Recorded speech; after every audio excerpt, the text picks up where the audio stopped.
ભાભર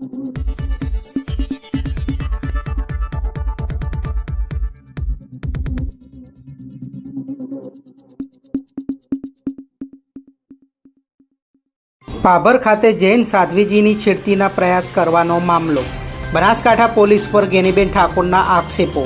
નિર્દોષ યુવકોને પોલીસ માર મારીને ગુનો કબૂલાવતા હોવાના આક્ષેપો.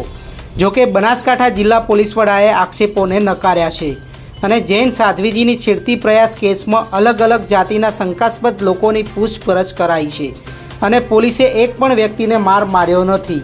શું કહ્યું વધુમાં જિલ્લા પોલીસ વડાશ્રીએ તે પણ સાંભળો.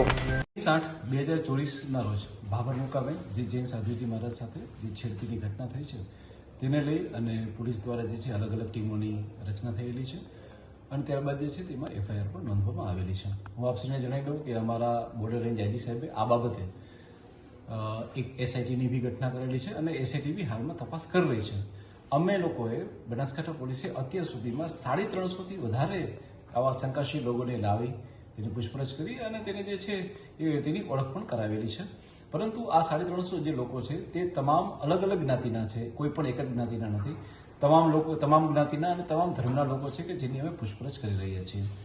હું આપ લોકોને વિશ્વાસ દેવા માંગુ છું કે પોલીસે આ 300-350 જેટલા બી લોકો બોલાવ્યા છે આમાંથી કોઈ પણ વ્યક્તિની ના તો કોઈ મારપીટ કરી છે, ના તો કોઈ એમનું માન સન્માન ખવાય એ રીતની કોઈ વસ્તુ કરી છે.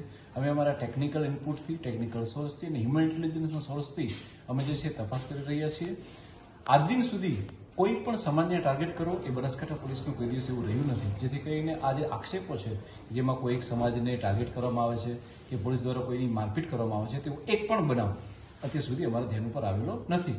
અને છતાં બી જો કોઈ વ્યક્તિ કહે છે કે આવું ઘટના થયેલી છે તો અમે બિલકુલ એની મેડિકલ જાંચ કરાવીશું અને જાંચમાં આવશે તો અમે સખત પગલાં બી લઈશું. પરંતુ હું આપણે વિશ્વાસ અપાવું છું કે બનાસકાંઠા પોલીસનું જે ઇન્વેસ્ટિગેશન જે છે એ અલગ હોય છે. અમે કોઈની સાથે મારપીટ કરી ઇન્વેસ્ટિગેશન કરતા નથી અને આટલા બધા લોકોના ઇન્વેસ્ટિગેશન કર્યા છે એમાં એક પણ વ્યક્તિ તરફથી અમને આજ દિન સુધી કોઈ પણ એવો અમારી ઉપર આક્ષેપ થયેલો નથી. જય હિન્દ.